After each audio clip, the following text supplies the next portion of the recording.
This is Jarrod Horak, and in this video, I'm going to analyze the Grade 1 Stephen Foster at Churchill Downs.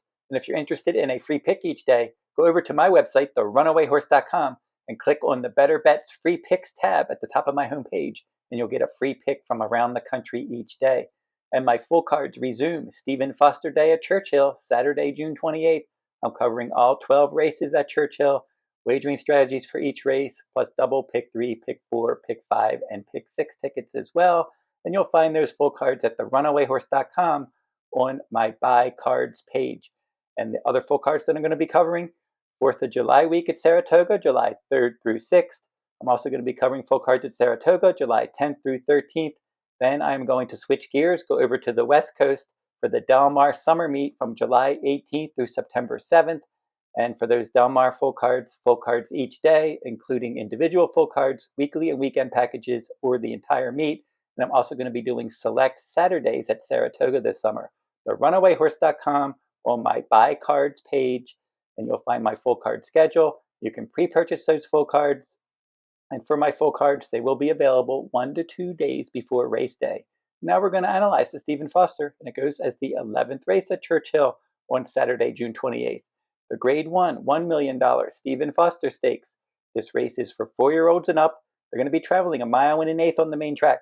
And the scheduled post time is 6:03 p.m. Eastern Time, and we have a 7-horse field, and I'm going to go through the field and give out my contenders from last to first. And the horse that I picked to finish 7th and last is the 7 Ashcroft for trainer D. Wayne Lucas. Now, he was entered before Mr. Lucas retired earlier this week, so for Ashcroft, he could be a pace factor in here from that outside post at 30-1 morning line. And Julian Leparoux is going to ride. He just has to answer that class question. He's got some speed. He showed some good early pressing speed in his 1-mile maiden win at Santa Anita, and then the same thing in an optional claiming win at Santa Anita in April. But that was 2024, and then he ended 2024 in the Grade 2 Lafitte Pinkai Stakes. He dueled, and he weakened to finish 5th that day. He returned this year, April at Keeneland. He ended up finishing 5th, and then 11-horse field in the Grade 3 Commonwealth. That was at 7 furlongs. And then a 1-turn mile last time in the slop in the Knicks Go. He was 6th, beaten 11 lengths in a 12-horse field from the inside post. Stretching back out around 2 turns, I expect him to impact the pace in here. The pace scenario does seem to be murky. We have a lot of horses with tactical speed, but not a confirmed front runner. So maybe Ashcroft, as the longest shot on the board, may try to make the lead in this spot, but I don't think he's going to be around at the end. The horse that I picked to finish 6th, that will be the 6 Hit Show. And he won last time out the Grade 1 Dubai World Cup at Maidan. That was a nice upset victory from off the pace that day. He beat Mixto and your beaten favorite Forever Young in that 11-horse field.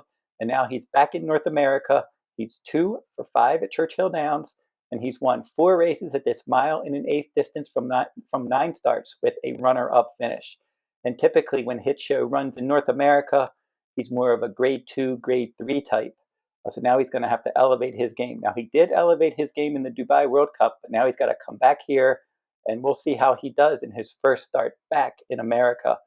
For this one, he likes to do his best running in the late going. Florent Geroux is going to ride. He was aboard in the Grade 3 Louisiana when he won that earlier this year in the Dubai World Cup, and he guided him home also in the Fayette and the Lucas Classic last year, along with the West Virginia Governors. So Florent Geroux rides him well. He'll try to get involved late, but I think this is a tough spot, making his first start since April in that big effort in the Dubai World Cup. That was a surprise that day. The horse that I picked to finish 5th, that will be number 3 in here, and that's Skippylongstocking. Now, the key to this race is class. Obviously, looking at number 7, we mentioned him, Ashcroft, 0 for 2 in the graded ranks. He finished 5th 2 times, and we talked about Hit Show. He's 1 for 4 in Grade 1 races. He won that Dubai World Cup, and then in his other 3 Grade 1 races in North America, wasn't as competitive. And then now we're up to Skippylongstocking, and he's 0 for 9 in Grade 1 races. So he really hasn't been able to elevate his game in the Grade 1 ranks. So he is 11 for 32 overall. He's banked more than $3 million in his career, and he loves 1 1/8 miles, 15 starts, 5 wins, 2 seconds, and 4 thirds. But he is 0 for 2 at Churchill Downs. So for Skippylongstocking, nice win in the Gold Cup last time out. Prior to that, he was a well-beaten 3rd in the Grade 2 Oaklawn handicap, and First Mission won that race, and he is in this race. So for Skippylongstocking, good distance for him. He has good early pressing speed. Jose Ortiz is going to ride. I could see him working out a good trip. He just doesn't seem to do good work in the Grade 1 ranks. The horse that I picked to finish fourth, that'll be number 5, Mystik Dan. Now, he is a Grade 1 winner. He won of the Grade 1 Kentucky Derby last year, and then he was second in the Preakness Stakes after that. Then he tailed off. He was well beaten in the Belmont Stakes, the Malibu, and the Pegasus World Cup. He was able to bounce back in a listed stakes race to miss by a nose at Oaklawn in May. And then last time out, May 31st, in the Grade 3 Blame at Churchill Downs, at this 1.125 mile distance, he stalked the pace. He won by 1.25 lengths. So he got back to the winner's circle for the first time since the Kentucky Derby last time out for Brian Hernandez Jr. and Kenny McPeak.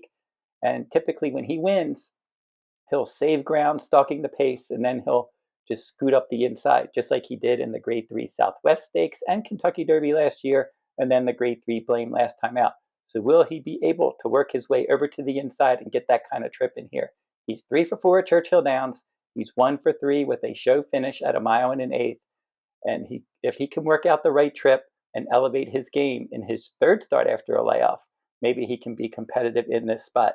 The horse that I picked to finish third, that will be number 1, First Mission, and he's 4-1 morning line, and he is reconnecting with Luis Saez. And Saez was aboard in the Grade 3 Lexington when he won that in 2023, and then also an optional claiming race. And Saez also rode him to a nose defeat in the Grade 2 Clark at 1.125 miles at Churchill Downs in 2023. He was supposed to run in the Preakness Stakes that year. I was going to make him my top choice, but he ended up scratching Preakness week. And then last year he returned after disappointing in the Pegasus World Cup in the Grade 3 Essex, and he rode by 5 lengths that day.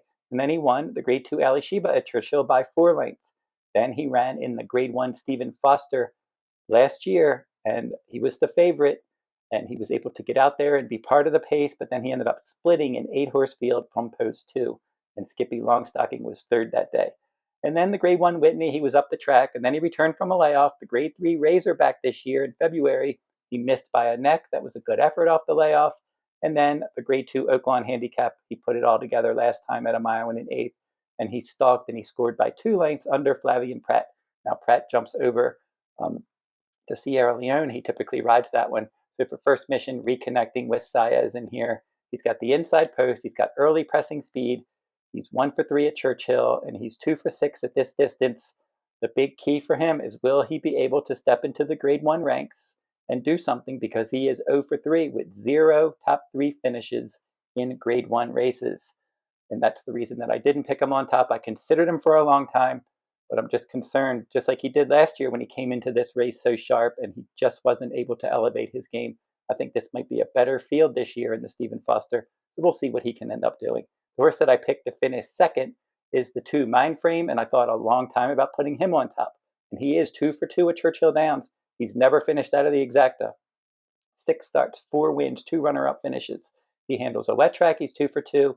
Fast track, 4 starts, 2 wins, and 2 seconds. He can route, he can sprint, and he's a Grade 1 winner. So there's a lot to like about Mindframe in here under Jarrod Ortiz Jr. for trainer Todd Pletcher. And he debuted at 7 furlongs last year, and he won by 13 lengths. Then they stretched him out in an optional claiming race, and he won by 7 lengths. They jumped him into the stakes ranks in the Grade 1 Belmont at 1.25 miles at Churchill last year, and he, from post 10, he stalked the pace. He was able to get to the lead, and it looked like he was going to win. But then when he went to the whip, and he ended up drifting out, and Dornoch came back on him, and he ended up finishing second, a length in front of Sierra Leone. And then in the Haskell Stakes, same thing. Dornoch and Mindframe. He stalked, he took the lead, he went past Dornoch, and Dornoch came on again and defeated him, and Mindframe settled for second. Then they laid him off from July of last year to March of this year, and he returned in the Grade 2 Gulfstream Park Mile, a 1-turn mile. He stalked the pace from the inside post, won that race nicely by 1.25 lengths. His second start this year was in the Grade 1 Churchill Downs at 7 furlongs in the slop. Kentucky Derby undercard, and that was a good effort. He sat back in 8th place in an 11-horse field. He was never too far back, and he was able to rally and win by a neck. Nisos was in a dead heat for the second that day, and then Nisos came back, and he impressively won the Triple Bend at Santa Anita, and he's supposed to be running in some big races at Del Mar this summer. the San Diego, the Pacific Classic. So for Mindframe, stretches back out, third start of the year, and we'll see how he can end up doing in here. I think he's going to be stalking the pace. Wouldn't be surprised if he ran a quality race. Still don't know how, even what his best distance is. He's won it 7 furlongs twice, a 1-turn mile, and a mile and a 16th, and then 2 races, mile and a quarter and a mile and an eighth. Had those victories in the bag, and he kind of blew it. So we'll see if he's more professional in this spot when he gets to the stretch and he can run a better race. And my top choice is going to be the 4, Sierra Leone. I was torn between these top 3 as my top choices, but I just like his record in Grade 1 races. And Mindframe in Grade 1 races, 3 starts with 1 win in 2 seconds. Sierra Leone in Grade 1 races, 5 starts, 2 wins, a second and 2/3. Never finished out of the trifecta, 10 starts in his career, 4 wins, 3 seconds and 3/3. He's earned over $6 million. Just always runs his race. He can handle a wet track. He can handle a fast track. If the pace isn't as fast, he'll still close, but he typically needs a little bit of pace help to get the job done. So we'll have to see how this race does unfold, because as I said, there's a lot of horses with positional and tactical speed. We just don't have a confirmed front runner. So if a horse like Ashcroft does go out there and supplies the pace, and then we even have horses like from the inside, we have First Mission, we have Mindframe, we have Skippylongstocking. If they start to heat the pace up, and even Mystik in the middle of the race, that would help Sierra Leone. But he will need some kind of pace help at some point in this race. Now for him, I've picked him on top numerous times. He won, for me, he won the Grade 2 Risen Star and the Bluegrass Stakes. He blew the Kentucky Derby last year, just missing by a nose behind Mystik. And after that, he just needed to be more professional. In the Belmont Stakes, he didn't get enough pace help over a speed favoring track. He ended up finishing a solid 3rd. As I said, he just puts in his run regardless.